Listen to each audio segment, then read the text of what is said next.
Voy a hablar sobre Skinner y su teoría del conductismo. Bueno, para empezar hablaremos sobre quién fue Skinner. Skinner fue un psicólogo y escritor de Estados Unidos, marcando un antes y un después la manera en cómo entendemos lo que hacemos las personas. Al principio de su vida él quería ser escritor. De hecho estudió literatura, pero con el tiempo se dio cuenta de que realmente lo que le interesaba era saber por qué actuamos de cierta forma, lo que nos lleva a hacer unas cosas y evitar otras. Es por eso que decidió estudiar psicología, y de esa manera se convirtió en una de las figuras más importantes de su época. Diferentes teóricos explican la personalidad de manera enfocada en explorar sus causas y motivos profundos. El conductismo fue un ejemplo principal de la psicología de 1920 a 1950. Este paradigma está basado en la creencia de que las conductas pueden ser medidas y cambiadas. Skinner desarrolló su teoría sobre el comportamiento humano y sus reacciones a estímulos externos, en los cuales nos dice que una conducta es reforzada con la intención de que se repita o sea eliminada, de acuerdo a consecuencias que el estímulo conlleve.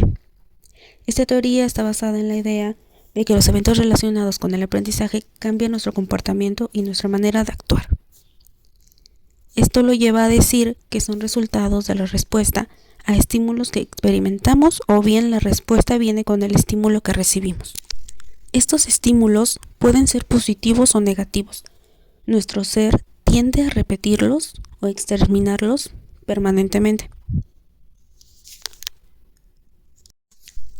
En esta teoría, lo que nos dice es que es posible entrenar a un animal o a un humano para que haga cualquier cosa.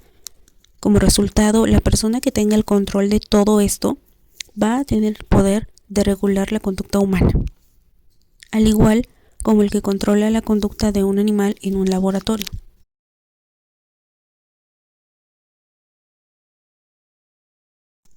En esta teoría se distinguieron dos tipos de conducta: la respondiente y la operante. La conducta respondiente se refiere a las respuestas automáticas e involuntarias de un organismo ante estímulos específicos del ambiente. Como ejemplo, un parpadeo ante una luz fuerte o a la salivación ante la comida, o el aumento cardíaco ante un susto. La conducta operante, esto nos refiere al comportamiento voluntario que un organismo emite para actuar sobre el medio ambiente, cambiando en función de sus consecuencias.